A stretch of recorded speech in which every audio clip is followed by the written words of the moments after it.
Muito boa tarde a todos vocês que nos acompanham aqui pelo Notícias Agrícolas. Eu sou Letícia Guimarães e a gente começa agora mais um boletim, dessa vez falando sobre o mercado de frango, especificamente do Rio Grande do Sul, onde na semana passada, em algumas regiões, a saca de 60 quilos de milho chegou à casa dos R$90.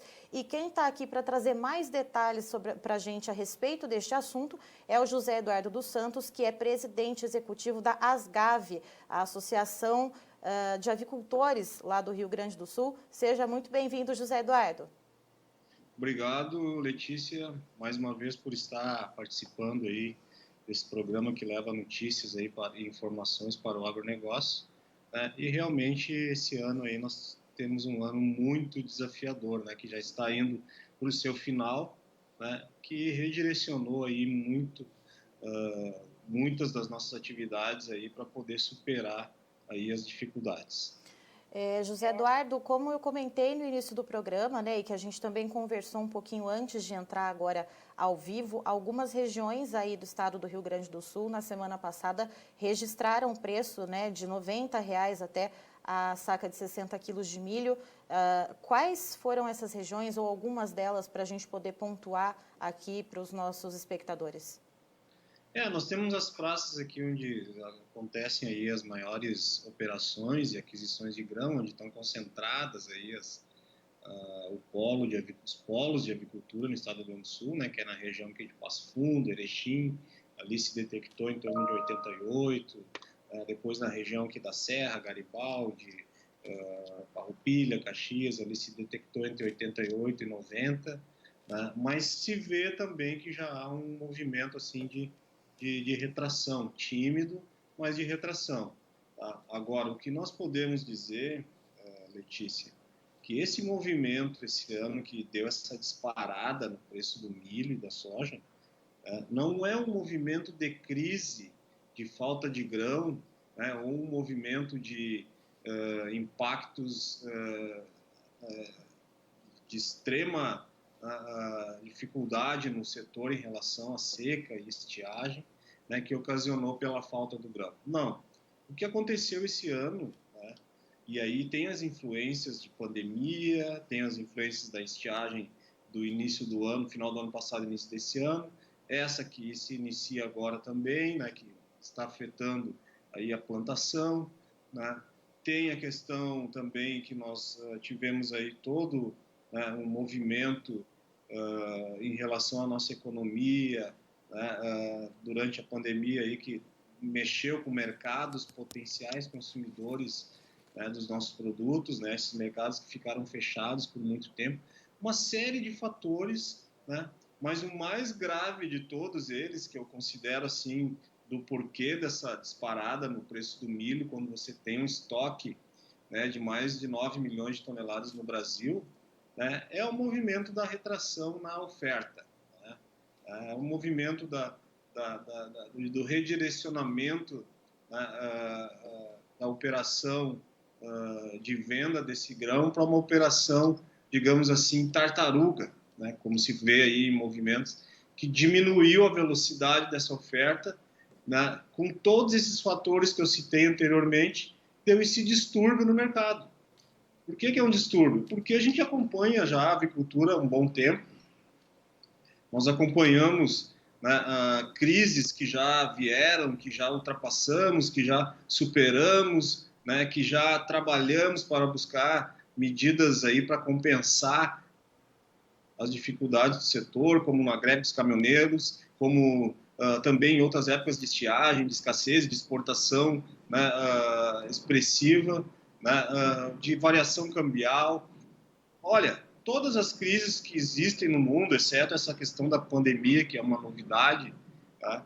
Nós já passamos e sofremos aí com as oscilações de preços, mas nunca nessa magnitude que nós enfrentamos agora e com esse retrocesso, não, com essa retração, né, nas operações comerciais que ocasionou esse preço aí absurdo. Isso é muito preocupante, né, porque nós temos aí pequenos, médios e grandes produtores, muitos com compra antecipada, compra futura, como se diz, né, muitos com condições de estocar e muitos também sem essa condição. Né? Então, o que nos preocupa se isso continuar por mais tempo e nós não conseguirmos adequar a nossa oferta, a nossa produção a um ponto de equilíbrio, muitas dessas indústrias e produtores, né, vão acabar ficando pelo caminho. E José Eduardo, esse preço de R$ 90 a saca, né? Você comentou que já deu uma leve recuada, ele está girando em torno de quanto nesta segunda-feira, dia 23, aí no estado do Rio Grande do Sul? O nosso levantamento semanal aqui, ele já mostrou um valor aí um pouco mais baixo, né, em torno de 85, 86, né, na indústria, né, dá uma pequena retração, né, porque a gente acredita que também chegamos no topo, né? Assim como houve também no próprio câmbio, que o dólar chegou a 5,80 aí há 2, 3 semanas atrás, e agora já está em patamares mais, né, a menos, né, a gente está vendo aí que poderá aí ter o mesmo efeito dentro dos grãos, até porque nós estamos exportando milho, né, mas não nos mesmos patamares do ano passado. Se exporta sim, mas não nos mesmos patamares. A indústria está se mobilizando, como nós nos mobilizamos na crise de 2017, onde trouxemos alguns navios de milho da Argentina e por via rodoviária do Paraguai. Então, nós já temos notícia que recentemente veio um navio de soja dos Estados Unidos e temos também pleno conhecimento que está vindo muito milho do Paraguai. Né? Então, esses movimentos eles acabam também afetando aquele produtor do grão, né? Aquele comerciante do grão que estava apostando numa retração mais prolongada, né? Ele está vendo que logo ali, né, o setor começa a buscar alternativas, se abastecer, né? Nós estamos aí na tentativa de diminuir mais as taxas, né, para importação, né? Nós temos o PIS/COFINS no milho, que é quase 10% nas operações que nós estamos tentando via Ministério da Agricultura, né, para tentar diminuir isso aí. Então, o setor vai buscar, né, as alternativas que lhe cabem, legais, né, e de compromisso de ambos, tanto setor como governo, para manter esse setor produzindo e, ao menos, passar por esse momento crítico. E, José Eduardo, apesar, então, desse recuo ainda que tímido, né, no preço da saca de milho, a gente vê, né, o farelo de soja, que também é um componente importantíssimo, né, na ração das aves, em patamares muito altos. O setor, né, da avicultura, ele vai pagar esse preço ou vai haver alguma estratégia para diminuir a produção, como reduzir os alojamentos, numa tentativa aí de driblar um pouco esses altos patamares dos custos de produção? Nós já recebemos aí informações de algumas indústrias e produtores de frango e ovos, né, que por uma necessidade de equilíbrio, de buscar esse equilíbrio, né, há uma previsão dessas empresas e produtores reduzirem sim a produção. Tá? Tanto que tivemos que refazer as nossas projeções aqui de fechamento de abate do Rio Grande do Sul. Nós tínhamos uma projeção aí de crescer 3, 4%, né, e as nossas últimas projeções aqui deu em torno de um crescimento tímido de 0,6%. Tá? Ou seja, devemos fechar o ano aí com 825 milhões de aves abatidas contra 819 em 2019. Tá? Então, isso nos leva já a sentir esse reflexo, porque não há outra saída quando você enfrenta, né, digamos assim, um aumento permanente em patamares elevadíssimos, nunca visto antes, né, e o preço de venda ele não acompanha, as nossas margens elas não conseguem acompanhar isso para cobrir o custo, né, não há outra alternativa, e isso não é nenhum movimento de manipulação de mercado, muito pelo contrário, é um movimento para que as indústrias, os produtores, os pequenos, os médios, os grandes, tenham condições de permanecer produzindo. Ele tira o pé do acelerador para não sofrer o impacto, né, e ter ali o seu capital comprometido, a sua renda, as suas margens e os seus compromissos, né, diminui, né, e isso também vai sobrar mais grão, vai ter mais oferta de grão, porque, né,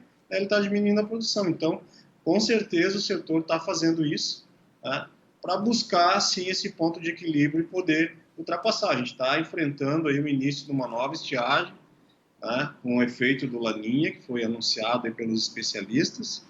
A gente está com escassez de chuva aqui no estado do Rio Grande do Sul, né, mas também as alternativas estão sendo aí trabalhadas no sentido de dar condições de permanecer aí a produção dessas proteínas aí de fácil acesso para a população, que é a carne de frango e ovos. Só reiterando, portanto, José Eduardo, a projeção da Asgave para o volume de abate aí no Rio Grande do Sul até o final de 2020 era crescimento entre 3% a 4%, e essas perspectivas elas foram revistas e agora estão previstas para qual número? Nós vamos ficar em torno de 825 milhões de aves, né, nossa projeção, né, com um crescimento tímido aí de 0,6%. Certo. Um outro movimento que a gente, né, que está aqui acompanhando as notícias dia a dia, a gente teve conhecimento, um grande frigorífico aqui do Brasil decidiu que agora no final de novembro vai fazer uma Black Friday, né, de aves natalinas. Eu não cito o nome do frigorífico e também não vamos falar especificamente dele, mas esse movimento de promoções, José Eduardo, seria uma forma de escoamento de produto, isso a gente falando de uma forma geral do mercado da avicultura. Há uma sobreoferta de produto que seja necessário, portanto, fazer esse escoamento? Olha, se fosse para falar assim do frango de corte convencional, do nosso dia a dia, né, desse abate todo que eu falei, né, até poderia ser, aí se encaixaria, né, nesse ponto de equilíbrio que as indústrias estão buscando para poder superar esse momento crítico do distúrbio na oscilação dos preços de grãos. Como é uma ave que ela tem um consumo sazonal e ela é produzida para atender uma determinada demanda, e isso vem, né, historicamente, né, a gente sabe que as empresas produzem de acordo com a população, né, de acordo com a situação econômica também, né, do país, e hoje a situação, né, como eu citei lá anteriormente, a gente tem aí também ainda o aporte do auxílio emergencial, que está dando condições das pessoas estocarem e comprar mais alimentos, né. Eu acredito que isso é um movimento, uma estratégia, né, específica da empresa, né, que por sua estrutura teve condições de se preparar em relação a essa questão dos grãos, né, e também tem um estoque direcionado para esse momento. Então, assim, eu vejo que, por se tratar de aves natalinas, eu acredito que seja uma estratégia comercial, né, como nós temos aí um final de ano, né, essas aves têm um consumo, né, bastante acentuado por questões de tradição, né, então acho que ela usou o útil ao agradável, né, para poder, né, também dar acesso, né, a todas as famílias, né, que têm com condições de adquirir essas aves que têm um valor, né, um pouco superior às aves convencionais, né, por ter toda uma questão genética, consome mais ração, tem uma suplementação vitamínica mais específica, né? Então tudo isso, né, traz um diferencial nos preços dessas aves natalinas. Mas acredito que é uma estratégia interna da empresa, né, justamente para poder, né, ter uma abrangência maior do seu produto. José Eduardo, você comentou que já há uma estratégia, né, do setor produtivo, tanto de ovos quanto de frango de corte aí no Rio Grande do Sul, de diminuir a produção. O que a gente pode esperar para o primeiro trimestre do ano que vem? A gente já tem aí essa informação da estiagem muito severa pela qual a região sul do país está passando novamente, o que pode comprometer a safra de grãos aí. Isso deve, por consequência, portanto, aumentar os custos de produção. Para o ano que vem, pode haver ainda mais redução na produção de carne de frango e de ovos aí no estado? A gente tem que só observar um ponto, viu, Letícia? Como eu disse, há empresas e empresas, há produtores e produtores. Há aqueles com mais condições de se estruturar, de ter uma estocagem maior de grãos, de poder fazer uma compra futura mais substancial, ou fizeram, né? Tem aqueles com maiores condições de importar navios, né? Então, assim, essa redução, ela parte, né, de aquelas que têm uma maior fragilidade, né? Não é o setor, não é a entidade que está dizendo, vocês têm que reduzir. Isso parte dessas empresas que precisam, né, buscar esse ponto de equilíbrio, esses produtores. Tem aquela que vai se manter estável, pode ter aquela que vai aumentar, né? Então, a gente está num mercado, né, onde as estratégias comerciais, a estrutura, né, a preparação para enfrentar crises, né, ela é de acordo com o potencial e a estrutura de cada organização. Mas há sim essa teoria, digamos assim, de se manter níveis de produção reduzidos, caso perdure, né, esse distúrbio na oscilação dos preços dos grãos, né, porque não existe empresa ou produtor, né, que está ali trabalhando no seu dia a dia com um produto com margem limitada, com margens apertadíssimas, né, e o seu custo de produção elevado em 25%, 30% mais do que o normal, né, dele ficar infinitamente produzindo, né, nesses patamares no mercado com esse comportamento.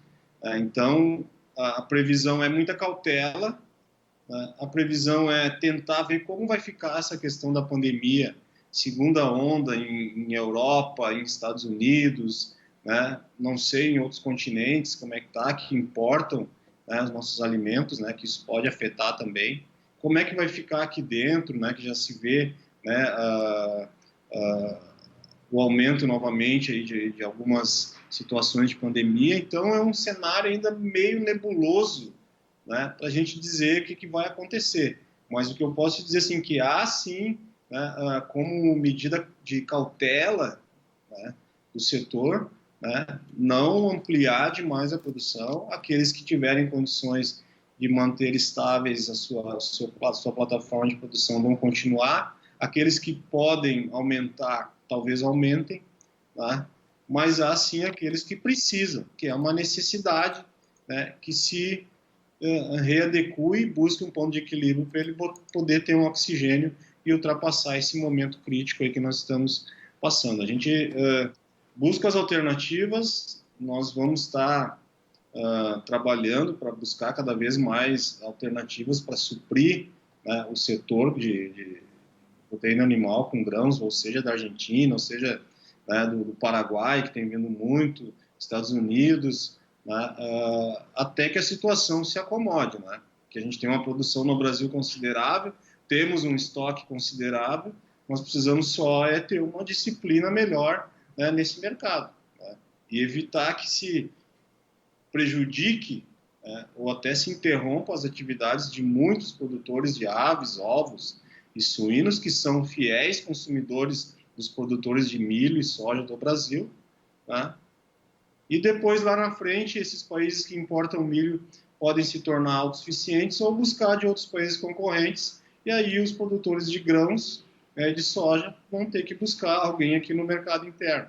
Mas para eles buscarem alguém aqui no mercado interno, né, esses produtores e indústrias têm que estar em plena atividade ou ao menos ultrapassar esse momento crítico. E para isso, então, nós precisamos aí buscar um ponto de equilíbrio em vários lados, tanto no setor como na sua produção, na sua, digamos assim, manutenção do seu fluxo produtivo, né, sem acelerar demais, e o produtor de grão também, né, manutenção das suas exportações, manutenção, né, da sua comercialização, mas sem retrair demais o mercado, né, e buscar aí e evitar aí essa dificuldade maior aí para a produção de proteína animal.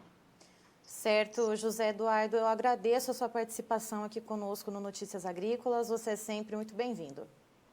Ok, Letícia, eu que agradeço e a gente está sempre à disposição aí do Notícias Agrícolas aí, que tem feito um trabalho aí muito importante aí de compartilhar essa informação toda do agronegócio aí, tanto em redes sociais quanto em outros canais de comunicação aí. Muito obrigado.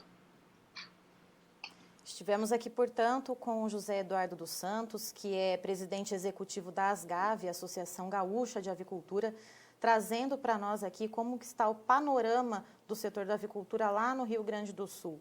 na semana passada, no final da semana passada, na sexta-feira, dia 20, em algumas regiões do estado, a saca de 60 quilos de milho chegou à casa dos R$ 90, o que assustou bastante os produtores, mas de acordo com o José Eduardo, agora já no começo dessa semana, nesta segunda-feira, dia 23, houve uma tímida retração, com a saca de milho, portanto, chegando a R$ 85, R$ 86, ainda assim preços altos. De acordo com o José Eduardo dos Santos, alguns produtores e algumas agroindústrias já vêm planejando a diminuição na produção justamente por causa dos altos custos de produção para tentar encontrar um equilíbrio entre o preço pago pelo produto e também para o mercado de grãos. De acordo também com o José Eduardo, a ASGAV, a Associação Gaúcha de Avicultura, previa para que o final desse ano de 2020 o estado do Rio Grande do Sul encerrasse com um aumento no abate de aves, entre 3% a 4%, mas, segundo o José Eduardo, por causa dessas reduções na produção, os abates devem crescer apenas 0,6% até o final desse ano de 2020. Eu encerro por aqui, nós nos vemos amanhã aqui no Notícias Agrícolas.